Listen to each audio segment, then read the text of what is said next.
और देश के जाने माने राजनीतिक विश्लेषक और वरिष्ठ पत्रकार आज चर्चा में शामिल हैं। मेरे साथ विनोद अग्निहोत्री और अभय दुबे, किसी परिचय के मोहताज नहीं है, दोनों स्टूडियो में हैं।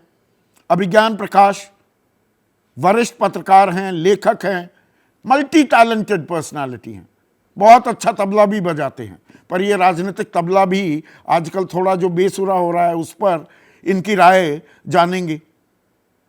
वरिष्ठ पत्रकार हैं, कांग्रेस में लंबे समय तक रह चुके हैं, पंकज शर्मा, और वरिष्ठ पत्रकार और सत्यहिंदी.com नाम का डिजिटल प्लेटफॉर्म चलाने वाले आशुतोष भी हमारे साथ जुड़ चुके हैं। आशुतोष, मैंने अपने शुरुआती संबोधन में भी कहा कि एक रात भी लंबा वक्त हो जाती है, राजनीति में बहुत कुछ बदल जाता है।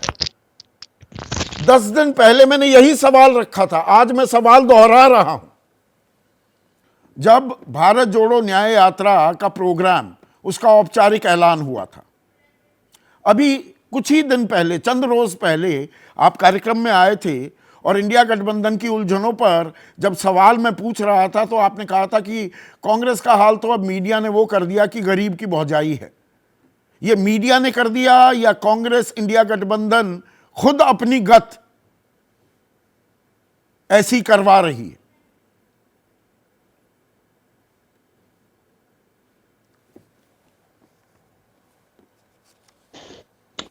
नहीं संदीप, मेरा जो कांग्रेस को लेकर टिप्पणी थी उसका मंतव्य यह था कि ऑब्जेक्टिव एनालिसिस नहीं होती और उस संदर्भ में जिसके जो मन में आता वो कहता है। मेरा अभी भी मानना है कि कांग्रेस पार्टी आज की तारीख में देश की एक राष्ट्रीय पार्टी है और 19-20% का वोट शेयर उसके पास है। 3 राज्यों के अंदर उसकी सरकार है और उत्तर भारत के बहुत सारे प्रदेशों के अंदर 40% या उससे ज्यादा का वोट शेयर उसके पास है। तो वो ऐसी स्थिति में नहीं है कि जिसको कहा जाए कि बहुत ही मरी गिरी स्थिति है। निश्चित तौर पर कांग्रेस पार्टी आज कमजोर है और काफी कमजोर है, इसमें कोई दो राय भी नहीं है।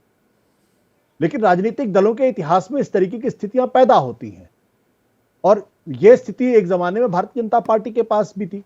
कितने चुनाव वो हारे उसकी कोई गिनती नहीं है।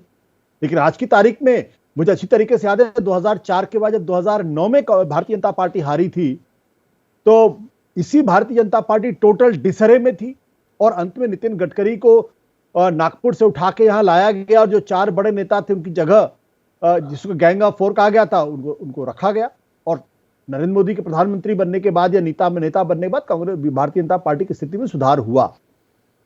तो जो लोग किसी भी राजनीतिक दल में, कांग्रेस पार्टी की बात नहीं, मैं सारे राजनीतिक पार्टियों के बारे में कहता हूं जिनका जो आप बरसिया पढ़ देते हैं कि अब तो ये पार्टी खत्म हो गई और इसके उठने की कोई उम्मीद नहीं है, मेरी टिप्पणी उस संदर्भ में थी। तो नहीं, ये राहुल की भारत जोड़ो और इंडिया जोड़ो ये साथ में कदम ताल करेंगे या इसमें एक भारी अंतर विरोध है? और ये खाई पाटनी जरूरी है, क्या वो पाटी जाएगी, पाटती हुई दिख रही है आपको?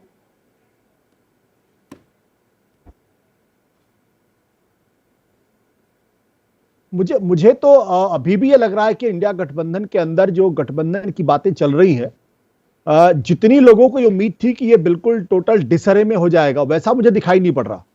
मुझे ये दिख रहा है कि कहीं ना कहीं एक स्मूथनेस इसके अंदर है और सारी राजनीतिक दलों से जो बातचीत हो रही, जो राज्यों के अंदर जो 1-2 जैसे बंगाल है जहां पे अधीर रंजन चौधरी लगातार ममता बनर्जी के खिलाफ, लेकिन अगर आप ममता बनर्जी का रिएक्शन अगर आप देखें तो ममता बनर्जी ने सीपीएम को लेकर तो स्थिति स्पष्ट की, कांग्रेस को लेकर अभी भी उनके दरवाजे पूरी तरीके से खुले हुए हैं।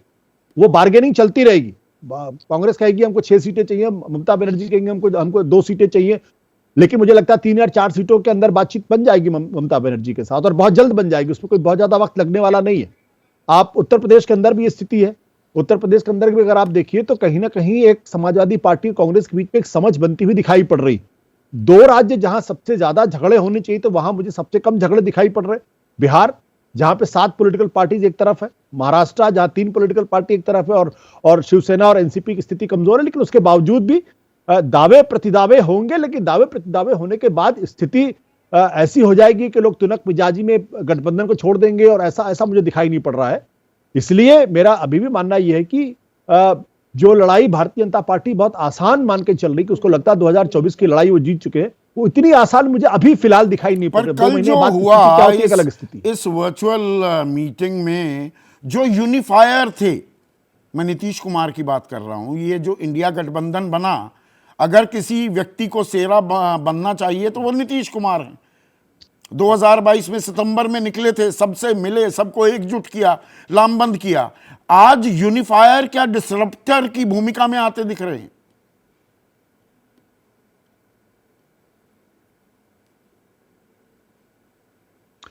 नहीं, मुझे लगता नहीं कि वो यूनिफायर जो है वो डिसरप्टर की भूमिका में है। देखिए, नीतीश कुमार के साथ दो बड़ी दिक्कतें हैं।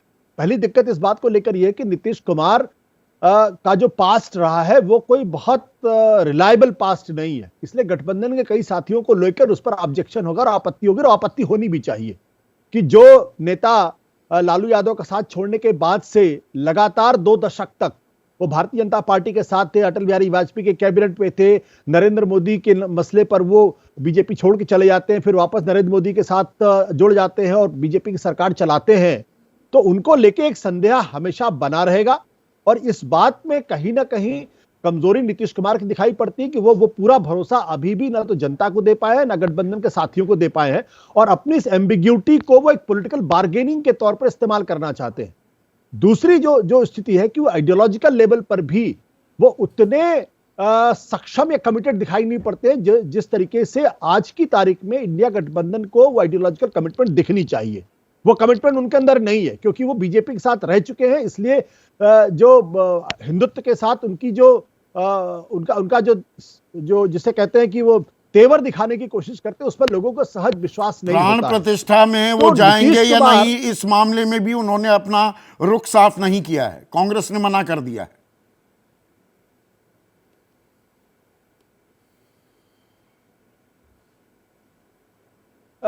देखिए, प्राण प्रतिष्ठा में कौन पार्टी जाएगी कौन पार्टी नहीं जाएगी, लेकिन इस आधार पे आप ये सोच रहे हैं कि अगर इंडिया गठबंधन टूट जाएगा और उसके में कोई बिखराव आएगा तो वो होने वाला नहीं है। 28 पॉलिटिकल पार्टी का गठबंधन है, उसमें शिवसेना भी है, जिसने अतीत में कह चुकी है कि उसने बाबरी मस्जिद का ढहाने में उनके लोगों का हाथ था, और सावरकर के मसले पर आपने देखी कितनी तीखी नोकझोंक पिछली बार भारत जोड़ो यात्रा के समय में राहुल गांधी के कमेंट के बात हुई थी। तो ये विचारधारा के स्तर पर कहीं ना कहीं एक दूसरे के मन की बात नहीं कर रहा, विचारधारा के स्तर पर एक मतभेद तो है, लेकिन आज की तारीख में जिस तरीके से इंटेलिजेंस जिस तरीके से एजेंसीज का इस्तेमाल हो रहा है, उसमें मैं बार बार कहता हूं कि तमाम विपक्षी दलों को यह फैसला करना पड़ेगा कि वो इकट्ठा होकर लड़ना चाहते हैं और एक संभावना क्रिएट करना चाहते हैं जहां भारतीय जनता पार्टी को हराया जाए, या अलग अलग लड़ने की कोशिश करते हैं जिसमें कोई संभावना नहीं बनती कि किसी भी तरीके से आप बीजेपी को मात दे सके, नरेंद्र मोदी को जो टेन्योर वो रोक सके। ठीक है, मुझे लगता है कि सबको एक साथ रह के ही लड़ना पड़ेगा, ये समझ है।